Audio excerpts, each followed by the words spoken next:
पंजाब में रिश्वतखोरी के एक मामले में सीबीआई ने पंजाब विजिलेंस ब्यूरो के मुख्यालय पर छापेमारी की। इस दौरान सीबीआई ने ब्यूरो के कुछ कर्मचारियों और अधिकारियों से देर रात तक पूछताछ की। जानकारी के मुताबिक ये मामला प्रॉपर्टी से जुड़ी एक कथित डील और रिश्वत के लेन देन से जुड़ा है, जिसमें करीब 20 लाख रुपए की कथित रिश्वत डील की जांच की जा रही है। सूत्रों के मुताबिक कार्रवाई के दौरान करीब 13 लाख रुपए भी बरामद किए गए। हालांकि इसकी आधिकारिक पुष्टि अभी नहीं हुई है।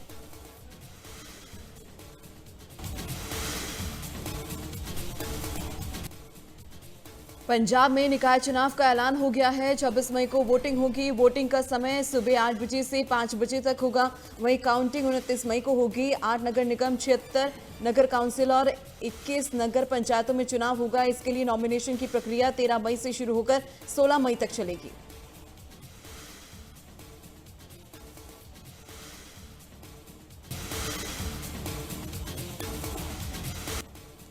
पटियाला के हल्का सनौर से विधायक हरमीत सिंह पठान माजरा की मुश्किलें लगातार बढ़ती जा रही है। अवैध खनन मामले में विधायक पठान माजरा को 4 दिन के पुलिस रिमांड के बाद पटियाला जिला अदालत में पेश किया गया, जहां कोर्ट ने उन्हें 11 दिनों की न्यायिक हिरासत में भेजा है।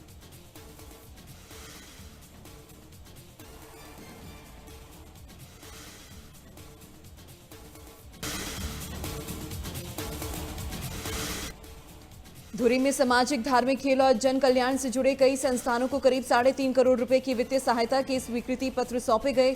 ये पहल पंजाब सरकार की ओर से सीएम मान के नेतृत्व में की गई, जिसके तहत मुख्यमंत्री के ओएसडी सुखबीर सिंह ने स्वीकृत पत्र बांटे हैं। इस मौके पर उन्होंने कहा कि सरकार हर वर्ग के विकास के लिए प्रतिबद्ध है और जनहित से जुड़ी मांगों को प्राथमिकता के आधार पर पूरा किया जा रहा है।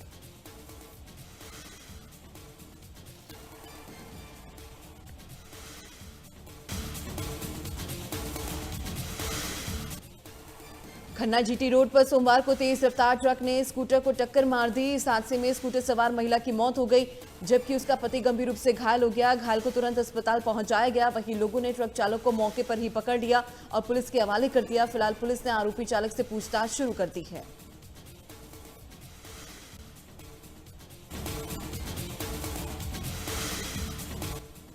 नवा शहर के विकासनगर और आसपास के इलाकों में सड़कों की हालत खराब होने के कारण लोगों को परेशानियों का सामना करना पड़ रहा है। इसी बीच लोगों ने नगर काउंसिल गेट के बाहर विरोध प्रदर्शन किया। इस दौरान उन्होंने कहा कि काफी समय से सड़क की हालत खराब स्थिति में है, लेकिन नगर काउंसिल की ओर से कोई सख्त कदम नहीं उठाए जा रहे।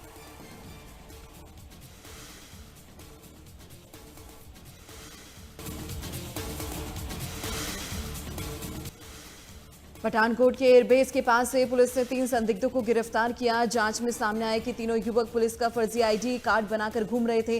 तीनों संदिग्ध होशियारपुर के रहने वाले बताई जा रही है। फिलहाल गिरफ्तार तीनों संदिग्धों को पुलिस ने कोर्ट में पेश कर उन्हें रिमांड पर लिया है।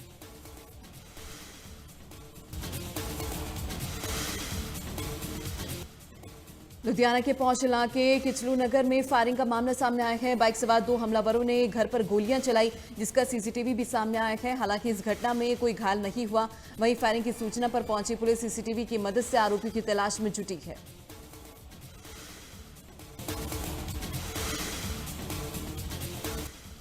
पंजाब में युद्ध नशे के विरुद्ध मुहिम के तहत नशा तस्करों पर कार्रवाई लगातार जारी है। इसी कड़ी में बठिंडा पुलिस ने एक नशा तस्कर को गिरफ्तार करते हुए हेरोइन और ड्रग्स मनी बरामद की है। बताया जा रहा है कि आरोपी पर पहले से भी कई मुकदमे दर्ज हैं।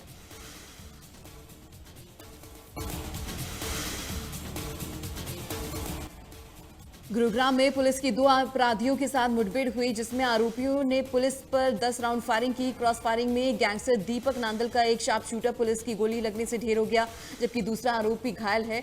मृतक गुरशेर सिंह उर्फ शेरा और घायल जसपाल उर्फ बब्बल दोनों पंजाब के तरनतारन के रहने वाले हैं।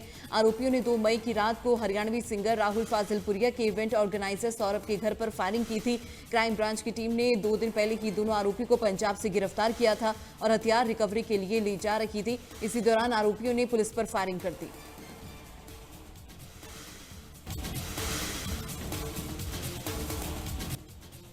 पानीपत साइबर थाना पुलिस ने सोशल मीडिया के जरिए एक शातिर ठग को गिरफ्तार किया। जांच में सामने आया कि सोशल मीडिया पर आरोपी नाम बदलकर एमबीबीएस महिला डॉक्टरों को फंसाता था और उनसे एडमिशन के नाम पर लाखों रुपए की ठगी भी करता था।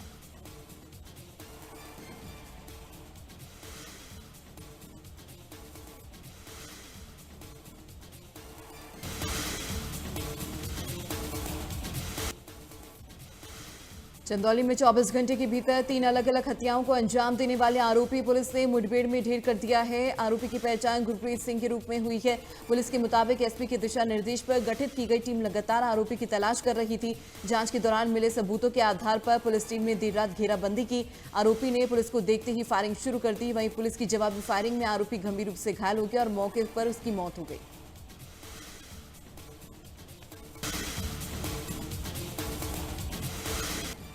रायबरेली में व्यापारियों ने पुलिस पर कई गंभीर आरोप लगाते हुए डीएम कार्यालय के बाहर विरोध प्रदर्शन किया। कलेक्ट्रेट परिसर में धरने पर बैठे व्यापारियों ने पुलिस प्रशासन के खिलाफ नारेबाजी की। व्यापारियों का आरोप है कि चोरी, मारपीट और अन्य गंभीर मामलों में पुलिस लगातार अनदेखी कर रही है। उन्होंने कहा है कि कई मामलों में शिकायत देने के बावजूद कार्रवाई नहीं की जा रही।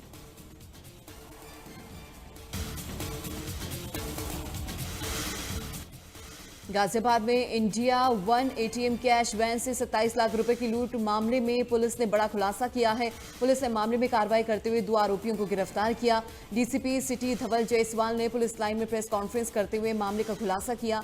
उन्होंने बताया कि 6 मई को दिल्ली मेरठ एक्सप्रेस वे पर आरोपियों ने India One ATM cash van को निशाना बनाया था। आरोपियों ने फायरिंग की और कैश लूटकर मौके से फरार हो गए थे। इस मामले में शामिल और आरोपियों की तलाश जारी है।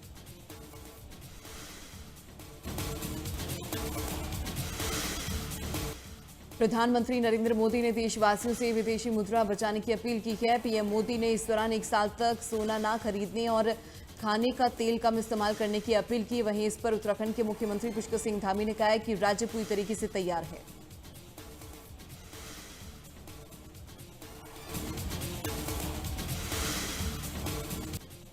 पिछले साल कश्मीर के पहलगाम में हुई आतंकी घटना के बाद पर्यटकों की सुरक्षा के लिए हल्द्वानी में पैरामिलिट्री को तैनात किया गया है। ये पैरामिलिट्री फोर्स जिले में पर्यटन सीजन का जिम्मा और धार्मिक यात्राओं की निगरानी करेगी। साथ ही साथ आतंकी गतिविधियों पर नजर और चेकिंग, संदिग्धों से पूछताछ करेगी।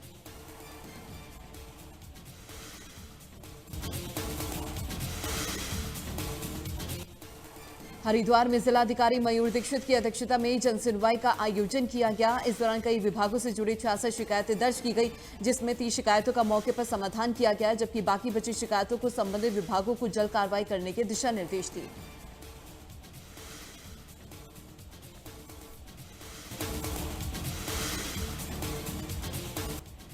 असम में आज नई सरकार का शपथ ग्रहण होगा। हेमंत बिस्वा शर्मा लगातार दूसरी बार मुख्यमंत्री पद की शपथ लेंगे।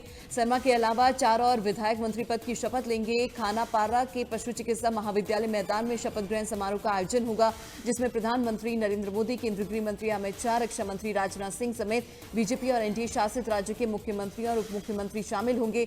शपथ ग्रहण समारोह को लेकर पूरी तरीके से तैयारियां कर ली है। हिमाचल में 1 जून से चिट्टा मुक्त अभियान फेज 2 की शुरुआत होने जा रही है। सीएम सुखविंदर सिंह सुक्खू ने शिमला में इस बात की जानकारी देते हुए कहा है कि प्रदेश को नशा मुक्त बनाने के लिए अब सरकारी नौकरी में शामिल होने से पहले डोप टेस्ट देना होगा। साथ ही राज्य के सरकारी संस्थानों में एडमिशन से पहले भी डोप टेस्ट से गुजरना होगा। इसके अलावा अवैध तरीके से नशीली दवाइयां बेचने वाले केमिस्टों पर भी नकेल कसने की तैयारी है।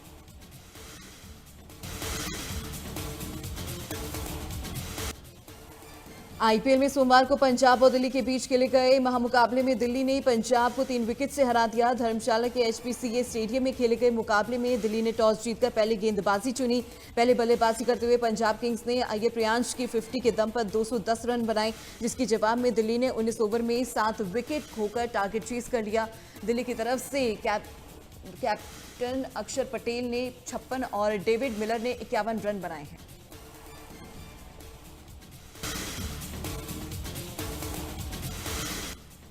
विदेश मंत्री एस जयशंकर ने न्यूयॉर्क स्थित संयुक्त राष्ट्र मुख्यालय में शून्य से अनंत तक प्रदर्शनी का उद्घाटन किया। संयुक्त राष्ट्र में भारत के स्थायी मिशन की तरफ से आयोजित इस प्रदर्शनी में भारतीय सभ्यता के गणित में योगदान को दस्तावेजी के रूप में पेश किया गया। इसमें शून्य के आविष्कार से लेकर अनंत की अवधारणा तक की यात्रा को दिखाया गया है। इस मौके पर विदेश मंत्री डॉक्टर एस जयशंकर ने कहा कि ये प्रदर्शनी प्रौद्योगिकी को अपनाने के बारे में पूर्वाग्रहों और धारणाओं को दूर करने में मदद करेगी।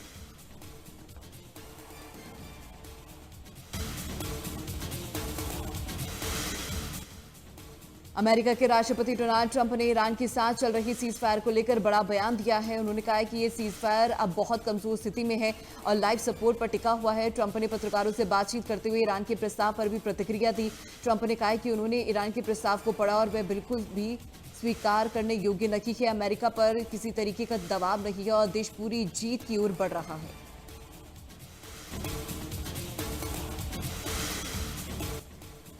अमेरिकी राष्ट्रपति डोनाल्ड ट्रंप 13 से 15 मई तक चीन के दौरे पर रहेंगे। इस दौरान वे चीन के राष्ट्रपति शी जिनपिंग से मुलाकात करेंगे। इस दौरान जिसमें ईरान व्यापार और ताइवान समेत कई अहम मुद्दों पर चर्चा होने की उम्मीद है। अमेरिका और चीन के बीच ट्रेड टैरिफ को लेकर लंबे समय से तनाव बना हुआ है।